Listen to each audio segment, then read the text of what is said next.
Hello friends, super magic રસોઈમાં મિત્રો હું આપનું સ્વાગત કરું છું. આજે આપણે ટૂરમાં એટલે કે પ્રવાસમાં કે યાત્રામાં જઈએ ત્યારે આપણે 7 થી 8 દિવસ છાશ ઠંડી એવી ને એવી કેમ રાખવીને એનો વિડીયો હું તમારી સાથે શેર કરું છું. અને તમને વિડીયો ચોક્કસ ગમશે. ગમે તો લાઈક કરજો, શેર કરજો અને સબસ્ક્રાઈબ કરવાનું તો ભૂલતા જ નહીં. તો મિત્રો, આજે તમને ટૂરમાં આપણે ઘરની છાશ મળી જાય તો બીજું શું જોઈએ. આપણે એકદમ ઓરિજિનલ આપણે જે ટેસ્ટ રેગ્યુલર લેતા હોય ને એ તમને મળી જાય 7 થી 8 દિવસ સુધી. અને એ પણ એવી નવો ઠંડો છાશ રહીએ. તો એના તમને આજે હું 2 ટ્રીક બતાવવાની છું મિત્રો. તો તમે એન્ડ સુધી આ વિડીયો સાથે જોડાયેલા રહેજો. તો હવે હું તમને બતાવવાનું ચાલુ કરું છું. તો એમાં શું કરવાનું છે મિત્રો, આપણે જે છાશ ઘરે જ બનાવતા હોય ને એ રીતે દહીંમાંથી છાશ બનાવી લેવાની તમારે જે રીતે જરૂર પડે એ રીતે. અને પછી તમારે આવી રીતે આપણે કોઈ પણ બોટલ લેવાની છે. તમારી પાસે જે બોટલ અવેલેબલ હોય એ તમારે આવી રીતે છાશની ભરી લેવાની છે. કેમ કે જો આપણે 7 થી 8 દિવસની ટૂર હોય અને આપણે લાંબા રૂટ ઉપર જતા હોય અને તમારે આ છાશ એવી ને એવી ઠંડી રાખવી હોય તો પહેલા તમારે આ છાશ આમાં ભરી લેવાની છે.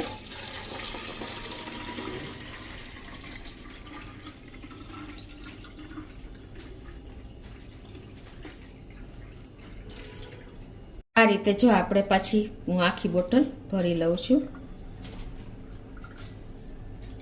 હવે મિત્રો આપણે આનું ઢાંકણ બંધ કરી દેશું. અને આપણે જે આ ઘરમાં અવેલેબલ પ્લાસ્ટિકની બોટલ હોય ને એ જ લેવાની છે. એટલે તમારી યુઝ એન્ડ થ્રો થઈ શકે. ટૂરમાં લાંબી ટૂરમાં ગયા હોય તો પાછી તમારે કોઈ જાતનું ટેન્શન ન રહે પ્લાસ્ટિકની બોટલ હોય તો.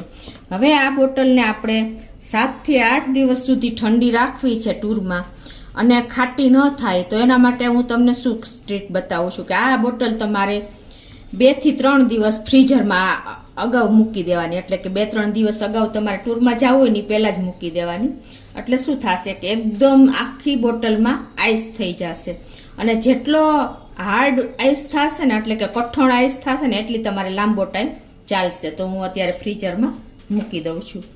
તો હવે આ રીતે જો આપણે આ બોટલને ફ્રીઝરમાં 2 થી 3 દિવસ એકદમ મૂકી દેશું. એટલે એકદમ ઠંડી થઈ જશે અને આઈસ થઈ જશે.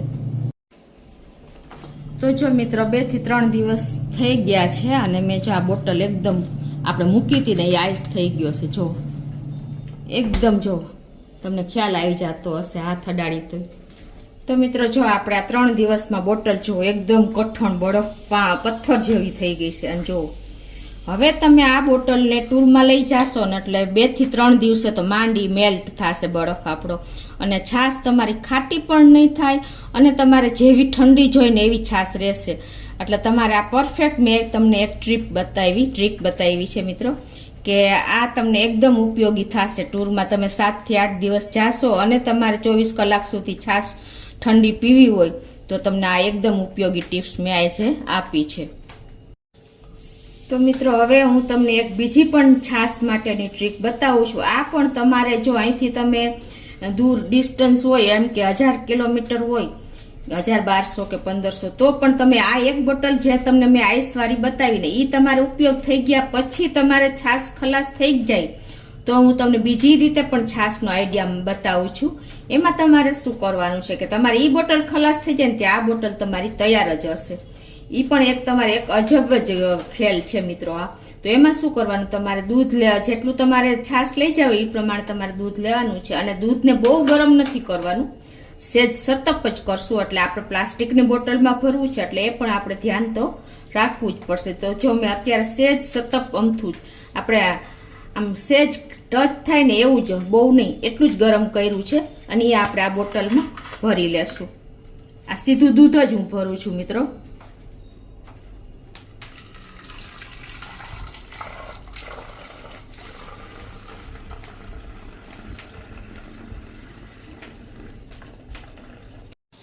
તો જો આ રીતે આપણે સતપ અમથું સેજ જ ગરમ કરીને દૂધ બોટલમાં ભરી લીધું છે મિત્રો. અને હવે શું કરવાનું છે કે આપણે જે રૂટીન દૂધ આપણે મેળવી છીએ દહીં નાખીને કે છાશ નાખીને, તો એમાં આપણે જે મેરવણ નાખી છે ને એના કરતાં આ બોટલમાં આપણે મેરવણ થોડુંક વધારે નાખવાનું છે. એટલે કે આપણે 1/2 લીટર દૂધ મારે છે તો આપણે અડધી ચમચીથી ઓછું આપણે છાશ કે દહીં નાખતા હોઈએ છીએ. તો એને બદલે તમારે આ દૂધમાં આપણે 2 ચમચી જેવી છાશ નાખી દેવાની. અને દહીં નાખતા હોય તો 1 ચમચી નાખવાનું. જો આ રીતે 2 ચમચી મેં છાશ નાખી દીધી છે સતપ દૂધમાં. એટલે શું થશે કે આનું જ્યારે દહીં બનશે ને ત્યારે તમને ઓરિજિનલ છાશ લાગશે. હવે તમારે શું કરવાનું છે કે હવે આ બોટલ છે ને મિત્રો, આપણે દૂધમાં છાશ નાખી દીધી ચડિયાતી રૂટીન કરતા. હવે આ બોટલ તમારે ફ્રીઝરમાં મૂકી દેવાની છે. 2 થી 3 દિવસ સુધી તમે આ દૂધ સહિત જ મેરવણ નાખેલી બોટલ મૂકી દેશો ને ફ્રીઝરમાં, એટલે એકદમ આઈસ, એકદમ આમ કડક આઈસ થઈ જશે, પથ્થર જેવું.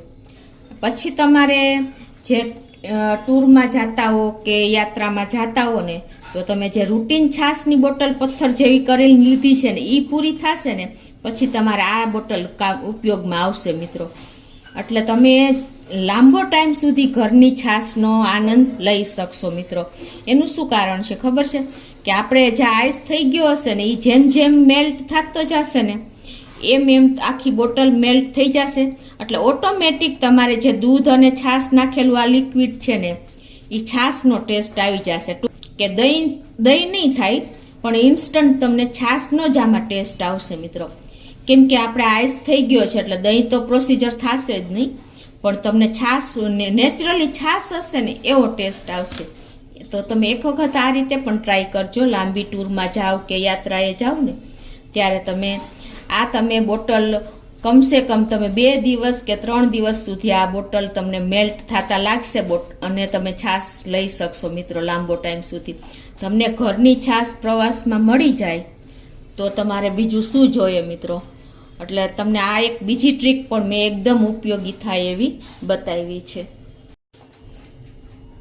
તો મિત્રો જો મેં તમને 2 ટ્રીક બતાવી છે છાશ માટેની, કે આપણે લાંબી ટૂરમાં જતા હોય ને તો તમે ઘરની છાશ એવી ને એવી ઠંડી છાશ રહેશે અને તમે એન્ડ સુધી ઉપયોગ કરી શકશો. એટલે જો તમે આ ફ્રીઝરની બોટલ હોય ને એ પૂરી થાય ને ત્યાં તમારે આ બોટલ બીજી જે દૂધવાળી આપણે ફ્રીઝરમાં મૂકી છે ને એ પણ તૈયાર થઈ જશે મિત્રો. અને બીજું મિત્રો કે આપણે જો બહાર બોટલ લઈ જાવીએ ને તો કાચની બોટલનો ઉપયોગ નહીં કરવાનો. આ રીતે આપણે પ્લાસ્ટિકની જ બોટલ રાખવાની છે. તો મિત્રો જે આપણે આ દૂધ ને છાશ નાખેલી બોટલ છે ને એ બરફ થઈ ગયા પછી જેમ જેમ ઓગળતી જશે ને એમ બહારની હવા લાગતી જાય ને એટલે એની મેળાએ જ છાશનો ટેસ્ટ પકડી લેશે. તો તમને બંને ટ્રીક ઉપયોગી થશે. તમને ચોક્કસ આ વિડીયો ગમે તો લાઈક કરજો, શેર કરજો અને સબસ્ક્રાઈબ કરવાનું તો ભૂલતા જ નહીં.